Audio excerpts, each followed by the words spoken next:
Barbara, and to share your reflection. It's such a treat. Thank you. Oh, you go? Yeah, please, yeah.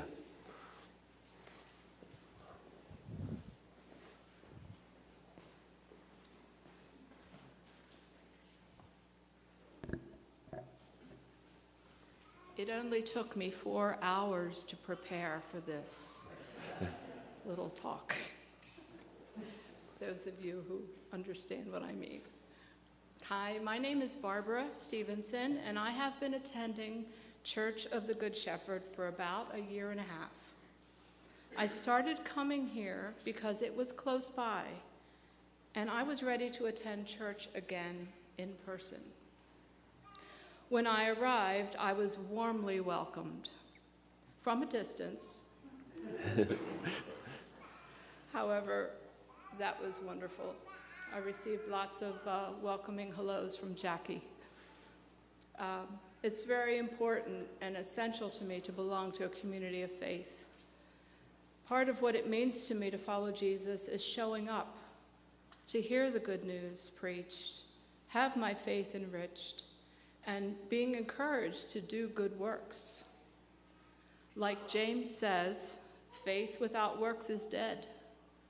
Faith needs to be put into action. The blessings of life are all around us. For me, this church is a blessing as it provides a place to worship, to belong, and to do good. We all have gifts. Lost my place. We all have gifts to use to help further the kingdom of God. I think about how Jesus would often take care of people's needs first. We read about how often he was feeding thousands of people at a time, or at the table with the Pharisees, or eating with the tax collector, or other various people. Jesus made himself available to us as God himself to meet our needs, both physical and spiritual, and ultimately demonstrating himself as a love sacrifice for our salvation. He is our life example of how we can be a blessing to others. I've always enjoyed working with people, and in 2017, I had the opportunity to go on a short-term mission trip to Frankfurt, Germany, to work with refugees from Iran and Afghanistan.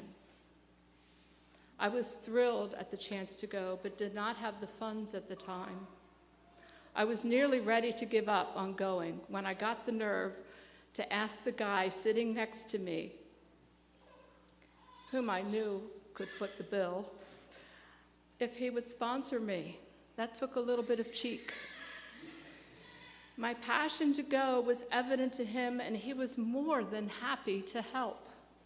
He told me he even wished that he could go himself, but couldn't, and felt satisfaction that he could make it possible for me. I was so grateful.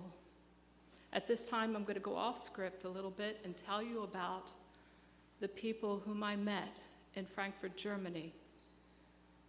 The ones that I became more acquainted with were from Iran, where they called themselves Persians. They were Christians.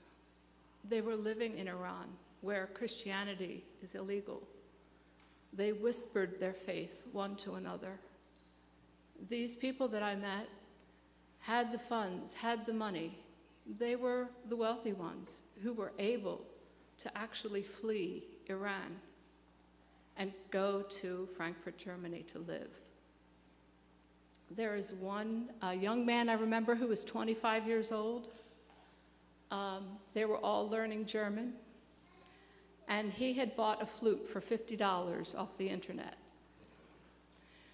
And he didn't know how to play it, but he wanted to. He was a musician.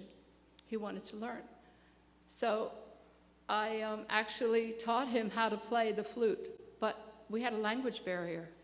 So he knew German, he was learning German, and there was another assistant there with the missionary with whom I was working.